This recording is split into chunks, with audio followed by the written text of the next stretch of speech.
नमस्कार, आप देख रहे हैं तथ्य भारत। आपके साथ मैं हूं दिव्या।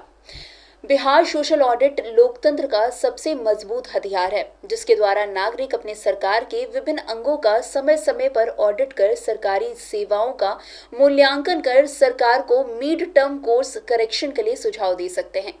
सोशल ऑडिट का एक हिस्सा है नागरिक रिपोर्ट कार्ड, जिसके द्वारा आम नागरिक सरकारी संस्थाओं का सही मूल्यांकन कर सकते हैं। इसी उद्देश्य से सोशल ऑडिट जागरण फोरम की परिकल्पना की गई। लोकतंत्र में सही सवाल पूछना बहुत जरूरी है और सही सवाल के लिए लोगों का सही डाटा और फैक्टर्स पहुंचना जरूरी है।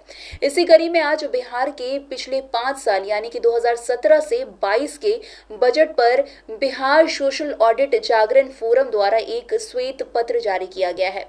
उक्त बातें रविवार को फ्रेजर रोड स्थित पटना यूथ हॉस्टल में प्रेस वार्ता को संबोधित करते हुए समाज सेवी एवं बिहार सामाजिक ऑडिट जागरण फोरम के सदस्य संदीप श्रीवास्तव ने कही। उन्होंने कहा कि पिछले 5 साल के क्रियाकलापों के ब्यौरे के साथ हमारे कुछ सुझाव भी है, इस उम्मीद के साथ कि नई सरकार इस सकारात्मक सुझाव पर ध्यान देगी तथा लोग अपने नेताओं से सही सवाल पूछना शुरू करेंगे।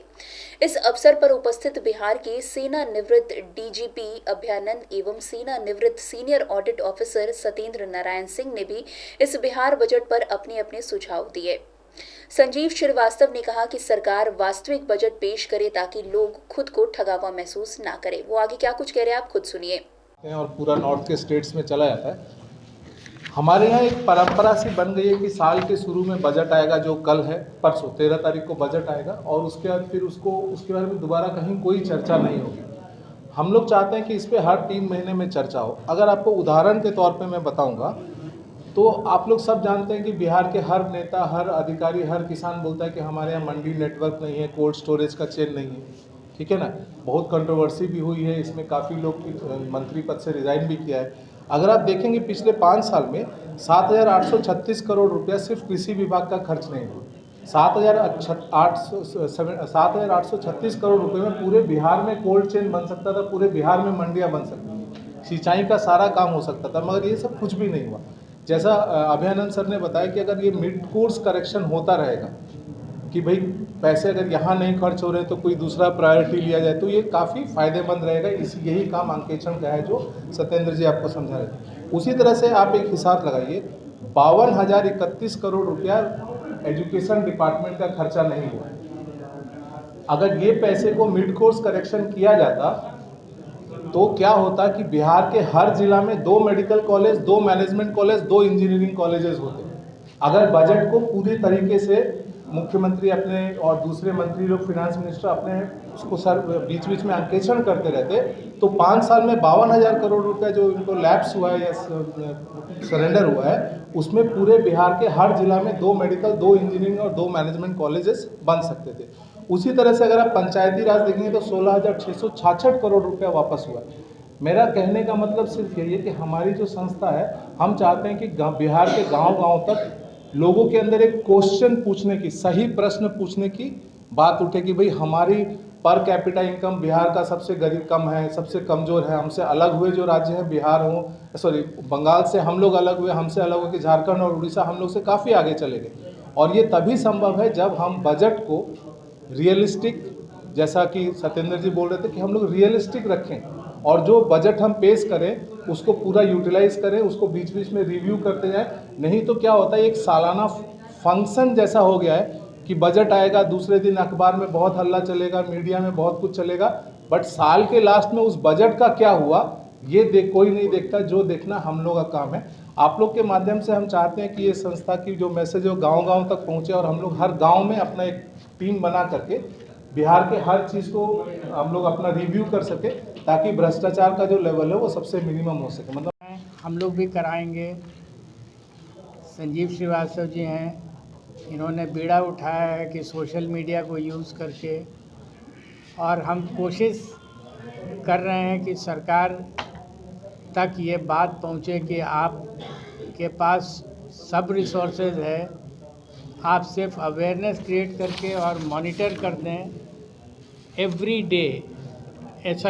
3 मंथ्स भी अगर आप मॉनिटर करेंगे, मिड कोर्स करेक्शन करेंगे, कहाँ पर पैसा नहीं खर्च हो रहा है तो कहाँ से हम ला के दूसरे विभाग का पैसा ला करके और कोई प्रोजेक्ट को पूरा कर दें। मकसद है कि डेवलपमेंट होना चाहिए इस राज्य का। तो यही बात आपसे कहनी थी, जो डिटेल्स है किस जगह पर क्या हो रहा है और अवेयरनेस कैसे होगा, ट्रांसपेरेंसी कैसे आएगी।